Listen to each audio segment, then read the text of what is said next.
Olá, amigos e amigas do Centro Espírita Paz, Amor e Justiça.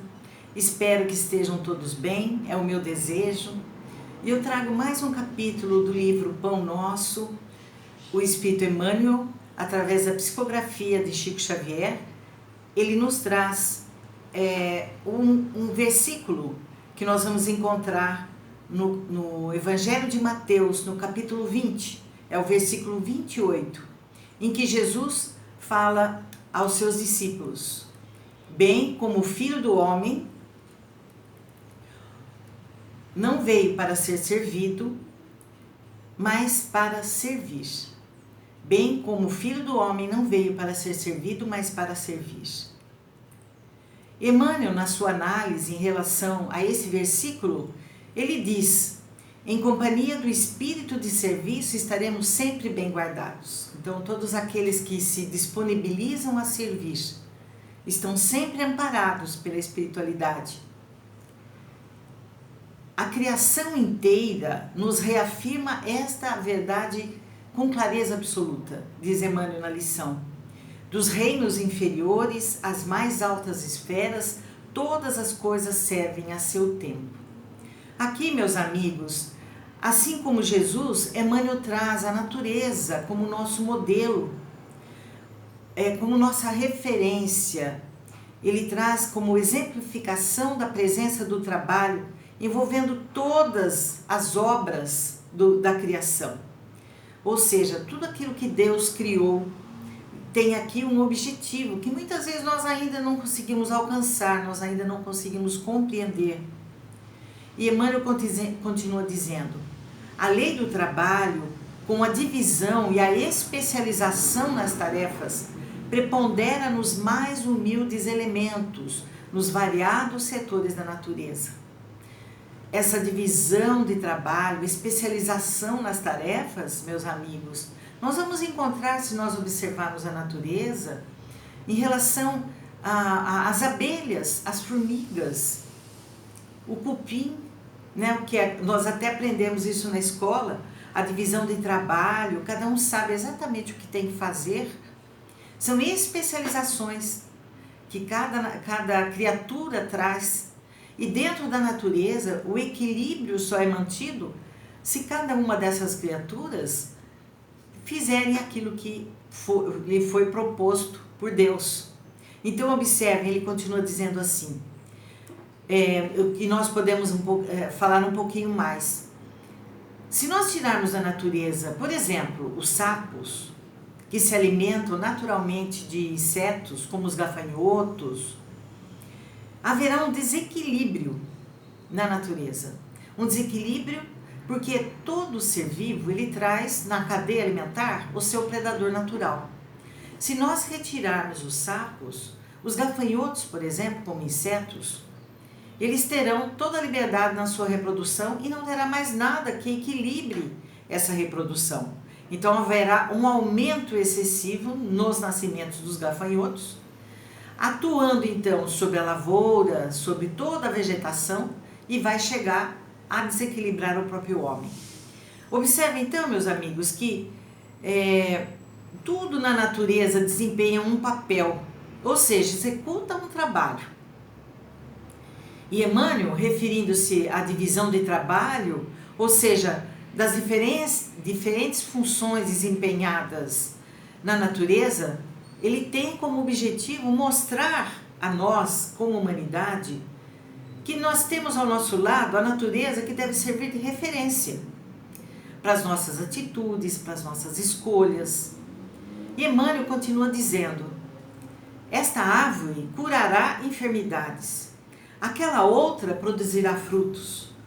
Então, se nós pensarmos só no reino vegetal, toda ela tem uma função específica. Nós não podemos menosprezar nenhuma delas. Eu vi uma reportagem esses dias falando da tiririca, aquele tipo de capim que nasce entre as plantações e que toma conta dos terrenos, e que existe um estudo hoje pela ciência para descobrir, e foi descoberto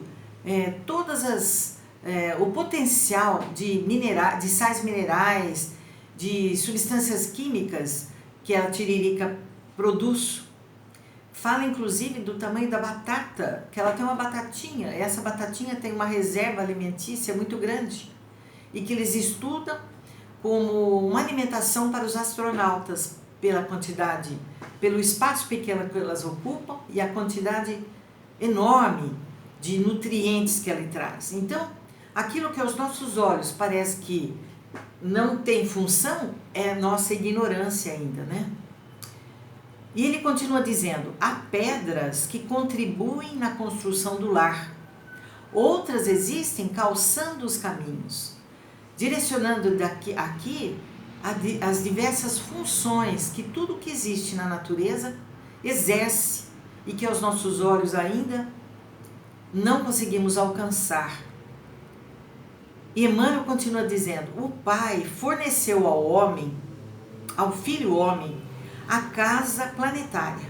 Ou seja, Deus oferece a nós como homens, como humanidade, a Terra, o planeta, onde cada objeto se encontra em lugar próprio, aguardando somente o esforço digno e a palavra de ordem para ensinar a criatura a arte de servir.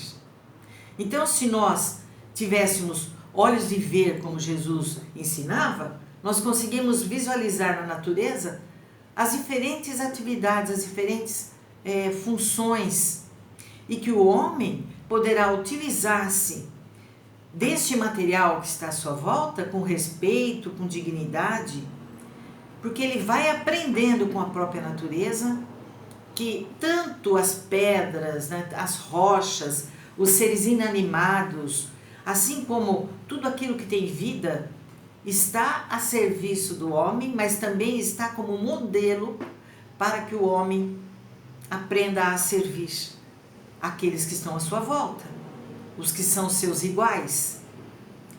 E Emmanuel diz assim,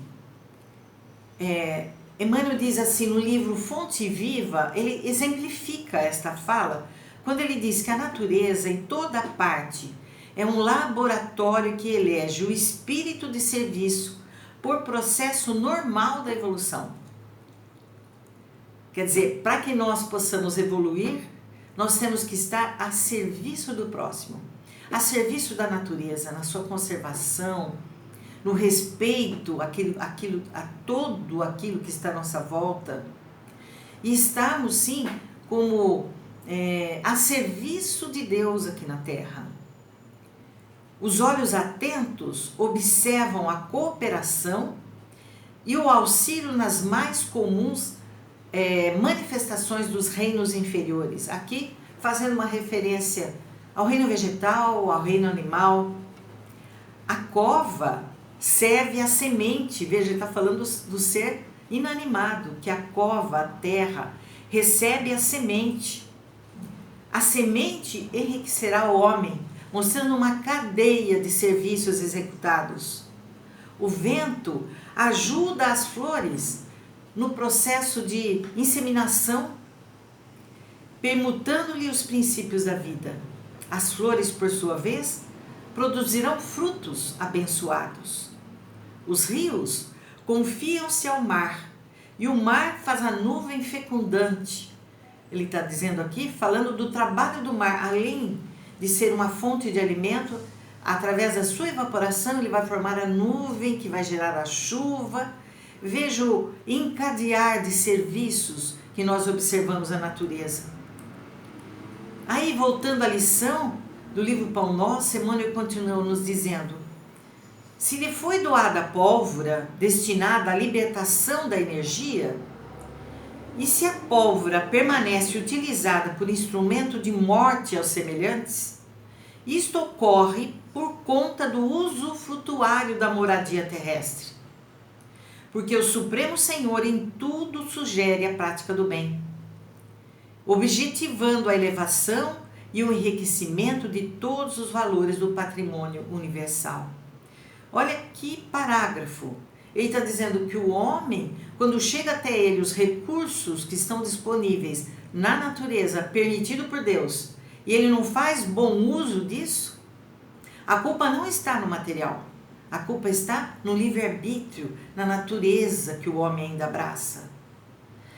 é importante isso, que ele diz assim, que na natureza sempre tudo sugere a prática do bem, que vai agregar algum valor, que vai agregar algum benefício na própria natureza ou para o homem. Então, quando o homem utiliza os recursos da natureza com o intuito de destruição, ainda é a sua natureza, não é? Ele deixa de observar, ele não tem esses olhos que conseguem visualizar o bem em tudo que existe na natureza. Então, meus amigos, aqui Emmanuel diz que o que chega até nós são sempre exemplos na arte de servir, sugerindo sempre a prática do bem. Mas a escolha, então, o uso do livre-arbítrio é do homem. E ele muda o objetivo do uso de tudo aquilo que chega às suas mãos. É ele que responde pelos seus atos. Nós normalmente conseguimos perceber isso quando a gente vê pessoas criticando a internet ou criticando a televisão, alguns canais de televisão, porque na verdade quem modifica o caráter, em lugar de servir ao bem, passa a trazer mensagens que de alguma forma são mensagens que não trazem crescimento, que não trazem o bem-estar, que não trazem o progresso. Então, mas ali é a interferência do homem. E cabe a este homem que está do lado de cá e que tem o poder de escolha, selecionar aquilo que ele vai assistir, aquilo que ele vai ler, mas também ele é instrumento de mudança quando ele se posiciona verbalmente, quando ele se posiciona na escrita, hoje em dia nós temos um instrumento à nossa disposição para que nós possamos realizar um serviço na direção do bem. Mas para isso temos que ter uma conduta ilibada, uma conduta em que a nossa fala seja respaldada pela nossa conduta, para que ela tenha crédito. Então Emmanuel continua dizendo: não esqueçamos que Jesus passou entre nós trabalhando. Examinemos a natureza de sua cooperação sacrificial e aprendamos com o Mestre a felicidade de servir santamente. Então, quando ele nos traz a figura de Jesus, que é o nosso modelo e guia, para que nós também, além de enxergarmos na natureza como obras do Criador, como referência das nossas atitudes, ele ainda nos reafirma a postura a partir da vinda de Jesus. E Emmanuel termina a lição dizendo assim: podes começar hoje mesmo. Uma enxada ou uma caçarola constituem excelentes pontos de início. Ele fala da enxada no trabalho no campo. Ele está usando um instrumento, ou mesmo dentro do lar, usando a nossa cozinha, quando nós vamos fazer o nosso almoço, o lanche, o nosso jantar para a nossa família. Será que nós nos sentimos felizes por Deus nos oportunizar aquele momento de servir aqueles que estão à nossa volta e que nem sempre são gratos, porque nós sempre esperamos a gratidão.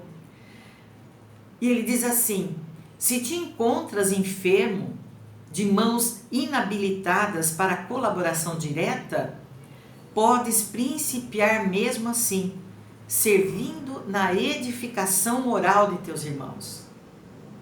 Então, nós pensamos assim, uma pessoa que está hospitalizada, acamada, a conduta dela em enfrentar a situação já é uma forma de servir ao próximo, porque ela está levando a resignação, a paciência, a gratidão àqueles que o auxiliam. Vejam como nós podemos servir de qualquer forma, onde estivermos. Vejam então, meus amigos, que nós temos Jesus como nosso modelo. Então, em qualquer situação em que estivermos vivendo, nós estamos habilitados a servir, contribuindo pela harmonia, pela paz, aonde estivermos. Um grande abraço a todos e até uma nova oportunidade.